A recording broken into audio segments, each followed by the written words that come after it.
दोस्तों, आपके घर में बरकत रुक गई है। बिल्कुल बरकत रुक गई है। घर में कोई बीमार व्यक्ति है, बीमारी जाने का नाम नहीं ले रही है। आय के सारे साधन रुक गए हैं या खत्म हो गए। दिमाग बिल्कुल काम नहीं कर रहा है, क्या करें क्या नहीं करें। कई बार हम ऐसे फैसले ले रहे हैं जो हमें उस समय तो अच्छे लगते हैं, लेकिन बाद में हमारा नुकसान कर रहे हैं। हम समझ नहीं पा रहे हैं हम पे गलती कहाँ हो गई है, कहाँ नहीं हुई है। कई बार हम ऐसी जगह जाते हैं जहां केवल हमारी जेब काटी जाती है। कई साधु संतों के पास जाते हैं, कई भगत सियानों के पास जाते हैं, और उनके पास जाकर केवल और केवल हम अपने धन का ही नुकसान करते हैं। अब ऐसी स्थिति में हमको क्या करना चाहिए, क्या नहीं करना चाहिए। तो आज मैं आपको ऐसी विधि बताने जा रहा हूं कि आपको किसी भी भगत सियाने के पास जाकर पैसा बर्बाद करने की जरूरत नहीं होगी। यदि समस्या आपके घर में होगी, कोई ऊपरी चक्कर होगा, कोई काली शक्ति होगी, कोई नेगेटिव एनर्जी होगी, तो वो दूर भागेगी। किसी आपके अपने ने कुछ किया कराया होगा तो वो दूर भागेगा। आपके साथ कोई रास्ते से कोई चक्कर लग गया होगा, वो दूर भागेगा। कोई बरसों से आपके घर में शक्ति छुपी हुई बैठी है, नेगेटिव एनर्जी छुपी हुई बैठी है और आपको पता ही नहीं। आपने देखा कि आपके पिताजी के समय से या दादाजी के समय से घर में कोई बरकत नहीं हो रही है, हालत जैसे हैं वैसी के वैसी हैं, तो वो शक्ति भी दूर होगी और दुम दबाकर भागेगी। जी हाँ दोस्तों, हमारे सनातन में काफी सारे ऐसे टोटके उपाय बताए गए हैं जो एकदम चमत्कारी हैं, जो ऐसे काम करते हैं जैसे आपने बटन दबाया और बिजली का बल्ब जल गया। लेकिन हम लोगों को जानकारी नहीं है। जानकारी ना होने के कारण हम काफी समय और पैसा बर्बाद कर देते हैं, जिस कारण हमारा केवल और केवल नुकसान ही होता है। यदि आप भी इस समस्या को दूर करना चाहते हैं, अपने घर में बरकत लाना चाहते हैं, और मैं बोलता हूं कि आपके घर में कोई भी दिक्कत नहीं हो, किसी भी प्रकार की दिक्कत नहीं हो, फिर भी ये उपाय आपको कर लेना चाहिए। महीने में कम से कम एक बार अमावस वाले दिन तो कर ही लेना चाहिए। इससे क्या होगा, आपके घर की जो पॉजिटिव एनर्जी है वो पॉजिटिव एनर्जी लगातार बनी रहेगी। आपके घर का माहौल खुशहाल रहेगा। परिवार में, बच्चों में सामंजस्यता बनी रहेगी, उनमें आपस में प्यार बना रहेगा। किसी भी प्रकार की कोई भी नेगेटिव एनर्जी घर में घुसने की कोशिश ही नहीं करेगी। तो दोस्तों, आज जो मैं आपको उपाय बताने जा रहा हूं वो एक धूनी का उपाय है। वो अगर धूनी का उपाय आपने किया तो मेरा वायदा है आपसे कि आपके घर की सारी नेगेटिव एनर्जी खींच लेगी और उसको ऐसे भगाएगी जैसे कि हंटर मारा हो, किसी भी काली शक्ति में हंटर मारा हो। ये तो आप जानते हैं कि एनर्जी दो ही प्रकार से होती है, एक नेगेटिव, एक पॉजिटिव। जो एनर्जी हमारे लिए अच्छा कार्य कर रही हो वो पॉजिटिव है, और जिस एनर्जी से हमारा नुकसान हो रहा हो वो नेगेटिव एनर्जी होती है। तो दोस्तों, वीडियो शुरू करते हैं। आप देखिए, आपको क्या करना है, आपको पंसारी की दुकान के पास जाना है। पंसारी की दुकान पर जाकर आपको सबसे पहले उससे लेनी है पीली सरसों। पीली सरसों को माता बगलामुखी के हवन में सबसे ज्यादा यूज किया जाता है। माता बगलामुखी के लिए तंत्र में सबसे ज्यादा यूज किया जाता है, और सनातन धर्म में भी तंत्र क्रिया में सबसे ज्यादा प्रयोग में लाई जाती है। पीली सरसों सनातन धर्म में एक विशेष महत्व रखती है। तो दोस्तों, आपको लाना है पीली सरसों, कपूर। कपूर अच्छी क्वालिटी का लाना है।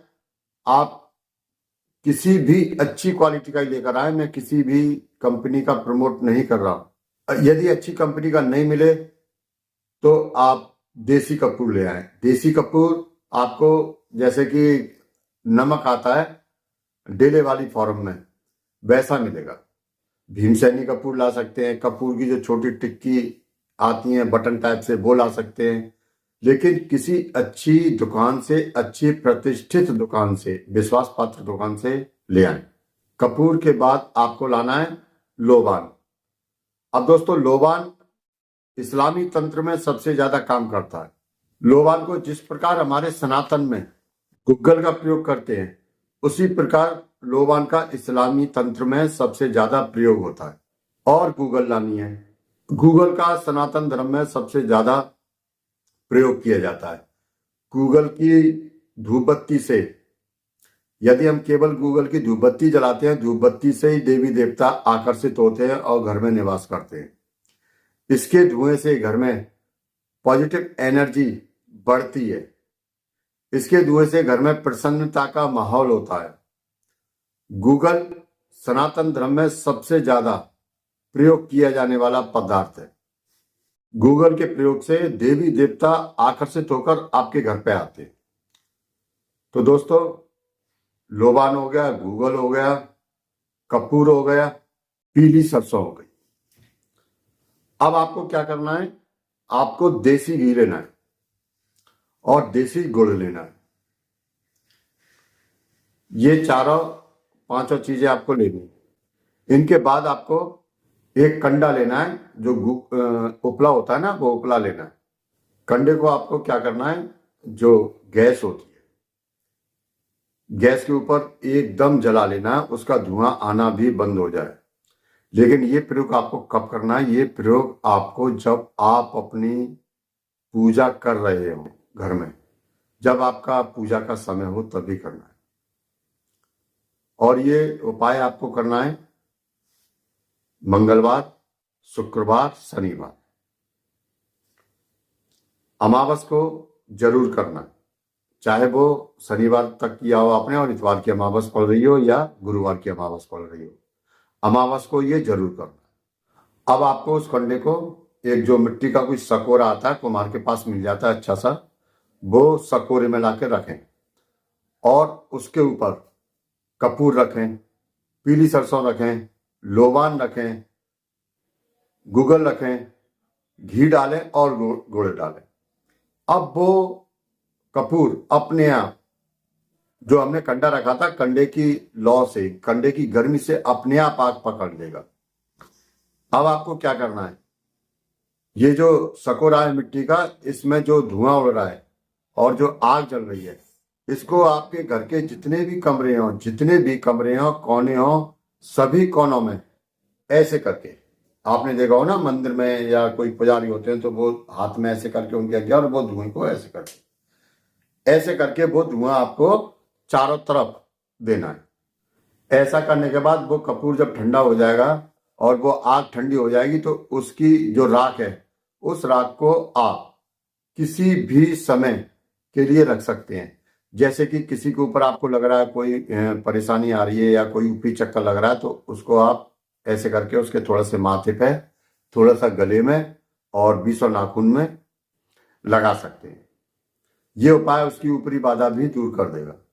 इतना करने के बाद दोस्तों, ये उपाय आप लगातार करते रहिए, जीवन भर करते रहिए। इस उपाय से आपको हमेशा हमेशा तरक्की मिलेगी, आपके घर में खुशहाली रहेगी और आपके जो छोटी मोटी बीमारी होंगी, घर में जो बीमारियां होंगी, वो बीमारियां दूर होंगी। केवल जो काली शक्ति, नेगेटिव एनर्जी से कारण जो परेशानी होगी, मैं उनकी बात कर रहा हूँ। कोई गंभीर बीमारी हो, मैं उसकी बात नहीं कर रहा हूँ। उसके लिए आप अपने डॉक्टर को ही दिखाइए। तो दोस्तों, आप इस उपाय को अपने घर में जरूर कीजिए। मिलते हैं हम अगली वीडियो में। वीडियो अच्छी लगी हो तो वीडियो को लाइक करके, चैनल को सब्सक्राइब करके, कमेंट में भगवान जय श्री राम या भगवान भोलेनाथ या बाबा अमर सिंह पवन की जरूर लिखें। मिलते हैं हम अगली वीडियो में। तब तक के लिए जय भगवान भोलेनाथ की, जय बाबा अमर सिंह पवन।